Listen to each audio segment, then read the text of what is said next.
Yo, what up guys? Welcome back to Sneaker Stories. As always, I'm your host Chris Jack. Today, an exciting one. I've just unboxed the latest ZX Carbon 4D from Adidas. So without further ado, let's check them out.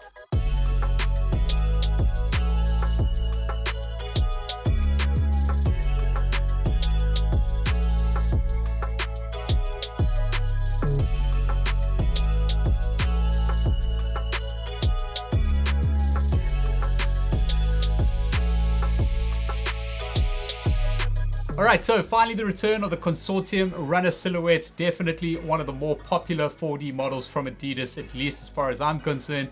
We've obviously seen a whole host of different collaborations over the years, and the most exciting ones have all been on the silhouette, whether they've been the Daniel Arshams, Invincibles, the Consortiums over here, or S&S, Foot Patrol, etc. It's really good to see this shoe return, and it returned in quite a weird way, at least so far. Originally, these images popped up on Instagram, albeit temporarily. We managed to see them. I absolutely lost the plot, as it's one of the more beautiful colorways that I've seen on this particular silhouette. However, information was far and few in between, and then we started to see it pop up on a couple of different retailers around the world, majority in the States, to be honest. These I was able to scoop from a website called Notre in Chicago. I managed to get two pairs, actually, very luckily, an 8.5 and a 9.5, just because I don't really know which is the best size for me these days with these particular silhouettes, but we'll get more onto sizing a little bit later in this. However, scooped the two pairs, waited a couple of days, was pretty sure they were going to cancel it because right after I'd copped the pair, they removed the listing off the site completely. So I was like, was that by mistake or what? Turns out it kind of was by mistake. There was kind of a miscommunication between the release dates of this particular shoe and different retailers around the world. So stand by if you do want to get yourself a pair of these. They will most likely be available on the 16th of October at a couple of other retailers like Hannon, etc. But I'm sure most of the places you will normally buy Consortium 4Ds or your 4Ds from should be getting access to this particular colorway. Now onto the colorway itself. This draws its inspiration directly from the ZX 8000 OG Aqua. Now I've got two variations of that shoe, not the actual OG. This is the one that released recently, which is just paying homage to that OG model in the Aqua colorway, and then there was the Golf variation, which just dropped about a week or two ago, which is absolutely amazing. I haven't reviewed either of these shoes yet. It's just because we've got a huge backlog of shoes, but I have shot a video recently on the entire A to ZX series, which Adidas has put out so far, at least the ones we've got here in South Africa. So you can click up here if you want to watch that video on all the other ZX models. Obviously, there's been a huge resurgence of ZX here recently with Adidas around the world. So it's only fitting to see the OG Aqua ZX 8000 represented as, I guess, like a merging of two technologies. Like ZX was the big technology from the 80s onwards in Adidas, and 4D, obviously part of Futurecraft, is kind of the future of where production or technology is going in footwear with the brand. So to see them fused here perfectly together, I had to get two pairs. But getting into the review itself, they have made some fundamental changes to this particular model versus what you've got in the, at least, I guess we can call them OG Consortium runners now, I guess. I'm going to keep this one out here just to show you the differences as I make my way through the shoe. But starting underneath with the outsole, standard flat continental rubber outsole over here. Obviously, the original versions of this did have holes in them, but obviously that would allow stuff through into that lattice carbon midsole. So this is just a flat, completely solid sole at that. Now moving into the midsole, this is obviously 4D technology created by the process of digital light synthesis. I've gone over this in detail in a whole bunch of other 4D reviews if you want to really get into that detail of how it is manufactured with a company called Carbon. If you want to watch that, you can just find them in the review playlist, of course. But they have made some structural changes to this particular midsole. I've compared it against the Consortium version, the Daniel Arsham and Invincible, and there are definitely differences between the two kinds of midsoles. So maybe that was like a 1.0 or a 2.0 runner variation of the 4D midsole. And the changes that I'm talking about here, you'll probably notice here in the heel section of the shoe. But just to show you what I'm talking about a little bit better, in fact, I'm going to get the 8.5 over here, just so it's exactly the same size that I'm showing you on. You'll see here in the heel section of that, you'll notice how it protrudes just a little bit further out there, so you're getting a little bit more support or a bit more of a platform underfoot.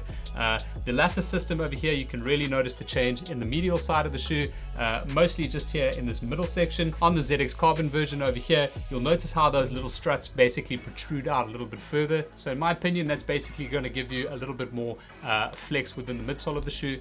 One thing I did notice immediately, and I put these on foot immediately after unboxing them, they are certainly more comfortable than what you get in the Consortium or Arsham or Invincible or whatever, one of those Consortium collaboration shoes.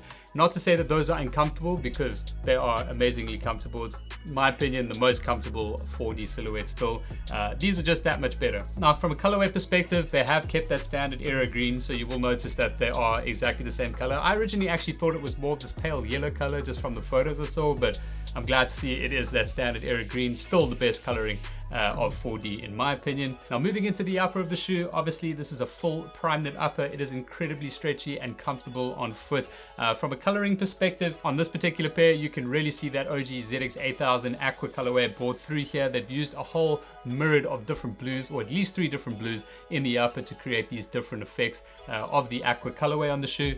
You'll notice there's different areas of perforation, especially here in the toe box section and mid panel of the shoe there, where the holes are wider for increased breathability on foot.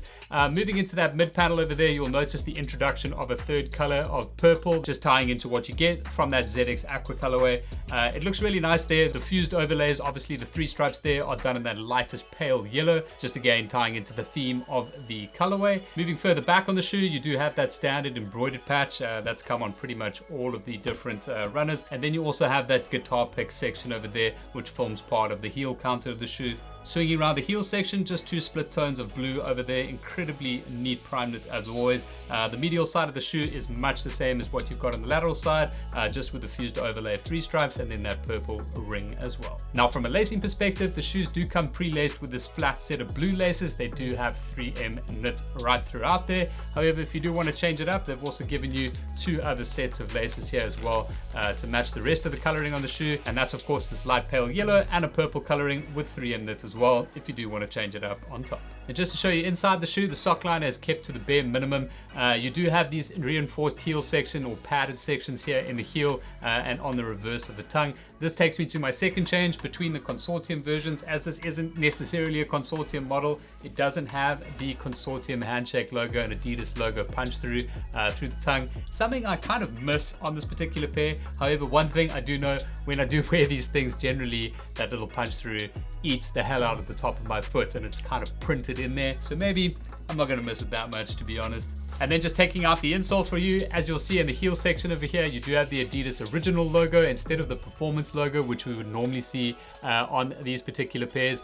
So that's kind of one change that they've made up on this particular pair, probably just because it's an ode to ZX, which is an originals model, so probably just bringing through the design detailing of that. As mentioned, it is an ortholite insole, so you do have that extra little bit of comfort underneath.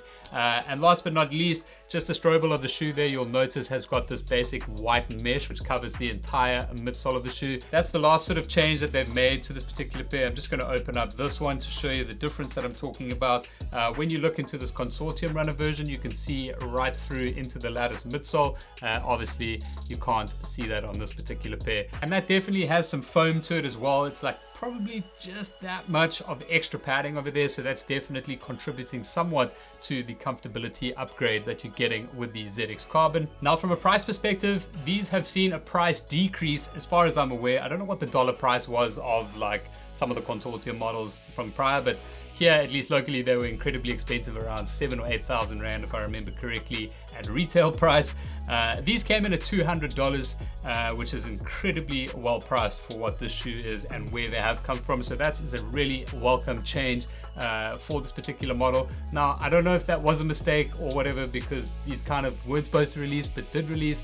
So maybe there might be a change or a price adjustment on them, but I don't think so. $200 is a hell of a good price for this particular shoe. Now, obviously, importing them here to South Africa has cost a hell of a lot of money, as I had to pay around 70% customs in total with VAT and disbursement fees and all of that kind of stuff. So it made them quite expensive, but you know what? For me, I'm not convinced that we actually are getting this pair here in South Africa. In fact, the last time I checked, we definitely weren't. However, things might change. So definitely keep an eye out at Adidas to see if they're going to be getting these here locally, at least in the next coming weeks. Otherwise, look at some other of the online online retailers like Hanon, etc., that have already said that they're going to be dropping this pair on the 16th. It seems like one of those releases where the communication might have just been incorrect to some certain retailers, and they might appear here, they might appear there, and kind of be staggered. So you shouldn't have too much of a problem getting a pair. On the resale market currently, they're sitting at around $260, depending on size, of course. So if you really need to go that route, then they're not too far out of reach. But that's it for my review of the ZX Carbon 4D Runner. I think that's what we're calling it, at least, because on the box itself, it just says ZX Carbon over there. One other change that they have made here while I've got the box is just this little blue sticker that they've put there with the Originals logo. Generally, it would just be the Performance logo on the 4D box. But other than that, it is pretty much the same. You've just got the Adidas 4D logo on top. And then the paper itself is just the Originals paper, which is what you get with the ZX models as well. And before I forget, from a sizing perspective, I did mention I got a 9.5 UK and an 8.5 UK over here. I got both of these because I do fit both sizes, like my Arshims are 9.5. They don't come in full UK sizes, so you have to choose whether you go up a half size or down a half size. I can comfortably say with this particular pair, going down a half size is definitely the way to go. They don't feel too tight. I've still got space here in the toe section of the shoe, whereas on the 9.5, which is a half up from my true to size, they do definitely have a lot more room in the toe section of that. They're not unwearable, so if you can only get a half size up, they're not going to like fall off you or anything like that. You know, they'll just be a little bit looser. You might slide around just a little bit more in it, but not enough to like be unwearable. But that's it for my review of the ZX Aqua Carbon 4D Runner Consortium-ish something, who knows. Either way, they're absolutely unbelievable. Seriously stoked that I've got them. If you do have any further questions on this pair, please drop them in the comment section below and I'll do my best to get back to you as soon as possible. Otherwise, please, if you haven't already, give the video a thumbs up. And don't forget to subscribe right here for more content, early unboxings down the line here on Sneaker Stories. But that's all from me for today, guys. I'll catch you on the next one.